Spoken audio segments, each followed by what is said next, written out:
దేవుని ఘనమైన నామమునకు ఘనత మహిమ ప్రభావములు కలుగును గాక. ఈ యొక్క వాక్యాన్ని ఎవరైతే వింటూ ఉన్నారో వారందరికీ కూడా శుభములు తెలియజేస్తూ ఉన్నాను. నేటి ధ్యానము నిమిత్తము 22వ కీర్తన 23వ వచనం. యెహోవా యందు భయభక్తులు గలవారులారా ఆయన స్తుతించుడి, యాకోబు వంశస్థులారా మీరందరూ ఆయనను గణపరచుడి. అలాగే 22వ వచనం కూడా, నీ నామమును నా సహోదరులకు ప్రచురపరచెదను, సమాజ మధ్యమున నిన్ను స్తుతించదను. ఈ కీర్తనను భక్తుడైనటువంటి దావీదు రాసి ఉన్నాడు. సాధారణంగా ఈ కీర్తనను విలాప కీర్తన అని చెప్తూ ఉంటారు. ఎందుకనంటే ఈ కీర్తనలో ఉన్నటువంటి అనేకమైనటువంటి భాగాలు యేసుక్రీస్తు యొక్క శ్రమలను ఉద్దేశించి ప్రవచనాత్మకంగా చెప్పబడ్డాయి అనేటువంటి మాటల్ని మనము 22వ కీర్తనలో మనం చూస్తాం. అయితే దావీదు వ్యక్తిగతంగా కూడా ఇటువంటి అనుభవాలు కలిగి ఉన్నాడు.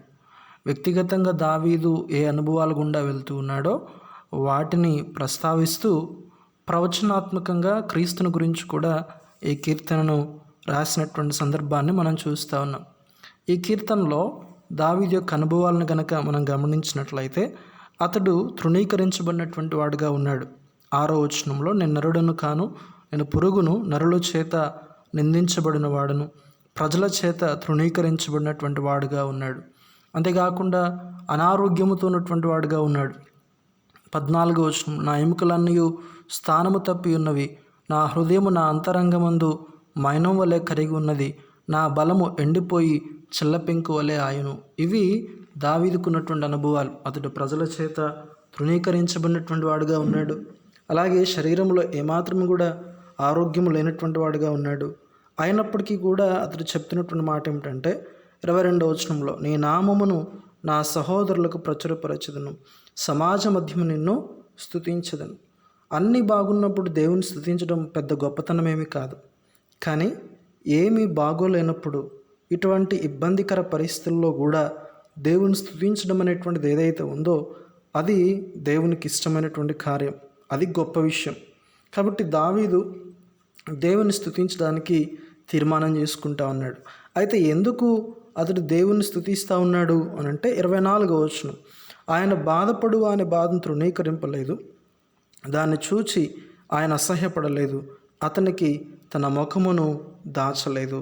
దావీదు బాధలో ఉన్నప్పుడు దేవుడు అతను చూచి అసహ్యపడలేదు, కానీ అతని ముఖమును దాచుకోలేదు, కానీ అతనికి సహాయం చేస్తూ వచ్చాడు. అందును బట్టి దావీదు దేవుణ్ణి స్తుతిస్తూ ఉన్నాడు. నిజమే, ఈ రోజున మనము బాధల్లో ఉన్నప్పుడు మనుషులు మనకు ముఖమును చాటేసేటువంటి వారుగా ఉంటారు, వారు తప్పించుకుని పోయేటువంటి వారుగా ఉంటారు, అసహించుకునేటువంటి వారుగా ఉంటారు. కానీ దేవుడు అలా చేయటం లేదు. దేవుడు తన యొక్క సహాయాన్ని మనకి ఎప్పుడు కూడా అందిస్తూనే ఉంటాడు. ఒకవేళ ఆయన ముఖము మరుగు చేసుకుంటే మన పరిస్థితి ఏంటో తెలుసా? 104వ కీర్తన 29వ వచనంలో రీతిగా రాయబడుతుంది.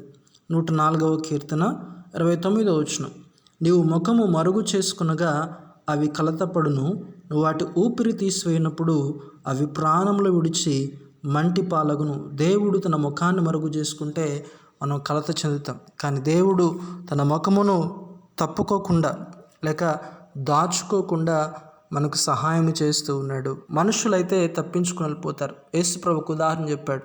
యెరూషలేము నుండి ఒక వ్యక్తి ఎరుకకు వెళ్తా ఉంటే దొంగల చేతిలో చిక్కాడు. యాజకుడు అతను చూచి పక్కగా వెళ్ళిపోయాడు. అలాగే లేవీయుడు అతను చూచి పక్కగా వెళ్ళిపోయాడు. మనుషులు ముఖాన్ని చాటేస్తారు, కానీ దేవుడు అలా కాదు. దేవుడు ఏం చేస్తూ వచ్చాడు? అతనికి సహాయం చేస్తూ వచ్చాడు. తర్వాత ఇంకా అంటాడు, వాడు ఆయనకు మొర్రపెట్టగా ఆయన ఆలకించను. దావీదు ప్రార్థన చేస్తే దేవుడు ఆలకించాడంట.